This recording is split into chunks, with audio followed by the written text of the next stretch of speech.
For today's video guys, samahan nyo ako sa aking last day sa BGC at medyo malungkot man to para sa akin pero wala na akong magagawa kasi may mga bagay na hindi natin kontrolado, hindi natin inaasahan pero ang magagawa na lang natin is to accept kung ano man yung katotohanan na ang lahat ng bagay ay mayroong hangganan kasi kayo nga ng ex mo naghihiwalay, 'di ba? Ito pa kayang trabaho na wala naman tayong pinakasalan, 'di ba? So, ganun pa man, move forward na tayo. Itong video na to, dito nga pala ako bumababa kapag nagmo-move it ako dyan yung drop off area. Dyan din pwedeng pick upin. And then, ito yung place na papunta doon sa aking work. Diyan ako naglalakad araw-araw. Mamimiss ko talaga ng sobra kasi ang BGC sobrang linis. Hindi ka talaga makakaranas dito ng baha as in. Kaya kahit magsapatos ka ng puti, hindi ka manghihinayang. So, naisip ko medyo mababa yung energy level ko ngayon. So, naisip ko magkakape siguro muna ako kasi yun yung energy boost ko yung kape. Pero sabi ko, kape na naman, mag-isip kaya ako ng iba. Magmamatcha ako. So yan, nagmatcha ako. Yan, naka-order na ba ako niyan? Hindi, pababa pa lang pala ako ng hagdanan. Ano ba to? Nalilito na ako sa aking voice over. And then ito yung place na papunta doon sa pick up coffee after ko bumaba ng hagdanan.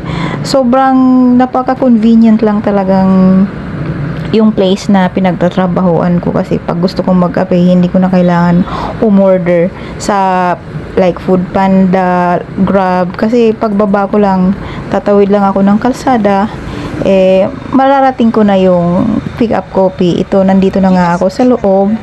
Nag-order na ako. Hindi ko na binidyohan si kuya for his privacy. Dito na lang sa baba.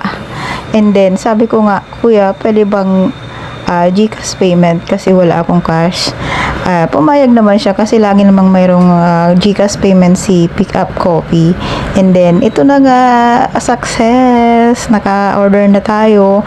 At nung una nga, medyo hindi mainit yung binigay niya sa akin. Sabi ko, kuya naman kaya nga hot yung in-order ko kasi gusto ko ng hot. Parang ako, diba ang hot ko?